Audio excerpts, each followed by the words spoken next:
Slick Ric Bucher. But Acho, you have any issue with Nikola Jokic? I don't. Damn, can I finish? My bad, G. My bad. No, My bad. I got to answer. talk. I got answer. Talk it up. I got answer. You got any issue with him being named MVP? I got answer. Apologies, Slick. It's been that kind of show today. You're just walking into the fire. It's like walking into double dutch, Slick. Get your feet hot. Wow. Get your feet hot. Tangies. I don't have an issue with the Joker being named MVP. I'm going to give it to y'all in story form. Slick, Sel, if y'all ever come to Austin, one of the first things you all should do is go to a place called Franklin's Barbecue. Y'all should go to a place called Franklin's Barbecue. But here's the kicker, Slick Rick. Here's the kicker, Sel. If you go to Franklin's, you better be in line by about 5 a.m. because by 7:30 they run out of barbecue. Yes. So the kicker is not necessarily who got there first. It's more importantly, who's willing to wait in the line. So the kickers, I look at it, and why I have no issue with the Joker being named MVP of this NBA season is because they were all standing in this figurative line. And LeBron said, I got to get out of line. I got a high ankle sprain. James Harden said, man, I got to get out of line. I got a hamstring. Kevin Durant, I got to get out of line. I got a hamstring too. Kyrie, man, I got to get out of line. Somebody just called me the N-word. Embiid, man, I got to get out of line too, big dog. I got a meniscus. Got to get out of line. So then you start looking around, and there were two people truly left in line, Giannis and the Joker. They saw Giannis at the front of the line and said, wait a second. You just ordered. We saw you here before the last 2 days. To the back of the line. And the person that was left was the Joker. So this was really a season about who can survive attrition. The Joker played in all 72 of the games. You look at all the other people. KD played in 36. I'm not going to go down the list. Y'all can look at it. Y'all can consume it. Y'all can take it in. It was a war of attrition.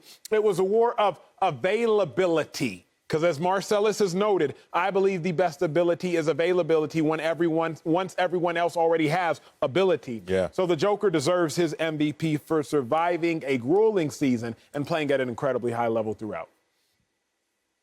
Acho, I've been calling you E all this time, and I thought it was for Emmanuel. Little did I know it was for Emmy. Congratulations, my friend. Salute. But that said, I don't have a problem with the what, which is that Jokic was the MVP or selected MVP. I have a problem with the why.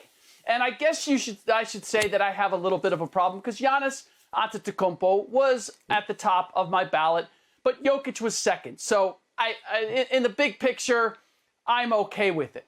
It's the why. And the why, largely what I heard from voters and the narrative, is that it's because he lost Jamal Murray. And he lost Will Barton at the end of the season.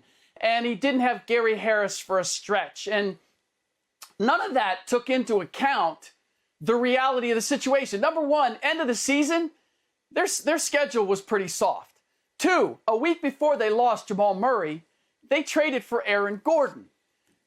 Three, not having Jamal Murray allowed Michael Porter Jr. to expand his imprint in a huge way, averaging 10 more points than he did last season. So the problem that I have is this idea that the Denver Nuggets didn't miss a beat in spite of missing all these players, and we're going to give all the credit to Jokic. The other part of the element of this argument, and the reason why Giannis was at the top of my ballot, is because, one, I didn't vote for him the last 2 years, so I wasn't carrying any guilt that you mentioned, Acho, about him being in line and already being served. The other part is that defensively, Jokic isn't the rebounder that Giannis is. He's not the rebounder that Joel Embiid is. He's not the shot blocker that either one of those guys is.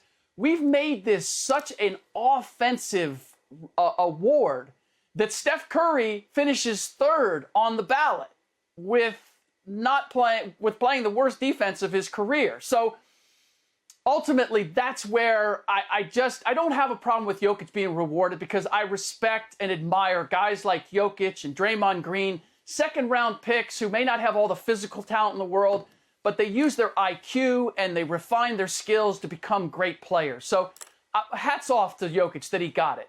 But do I agree with the logic that went into giving it to him? That's where I have to stop short. Damn. Woo, I hope you're busy when you come to my funeral and hopefully don't raise your hand to do my eulogy because you talking about congratulations, Jokic, and then you just attacked him. Slick Rick. Get that man his flowers, damn it.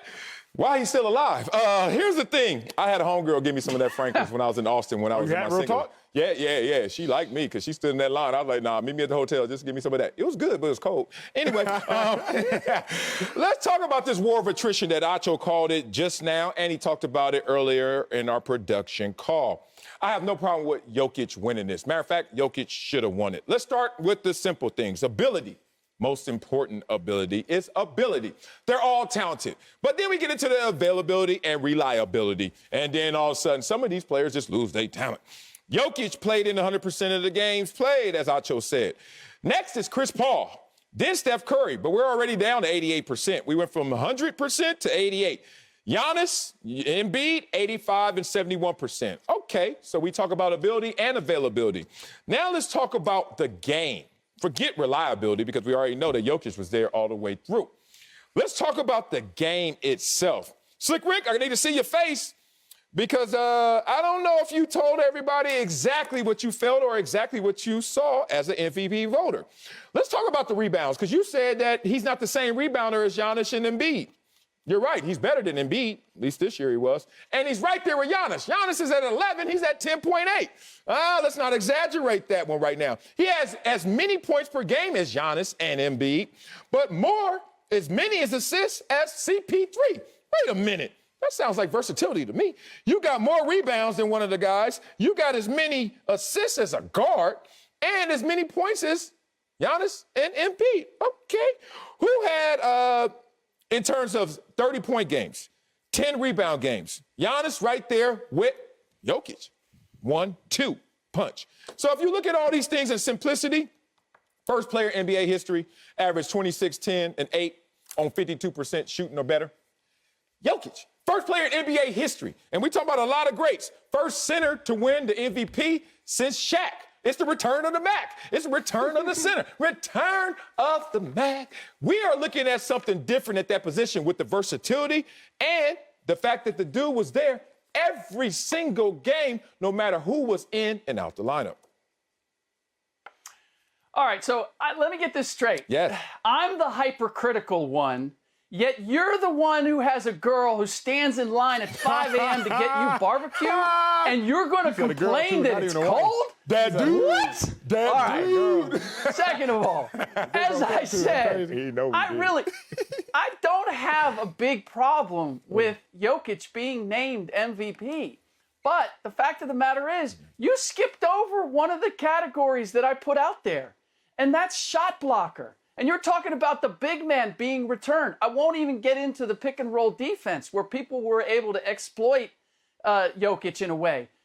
Again, if you look at where the Denver Nuggets were, both offensively and defensively, you can give Jokic credit for being the main piece and being their MVP without question. Mm-hmm. But where were they as a team? Where did him being the main piece take them?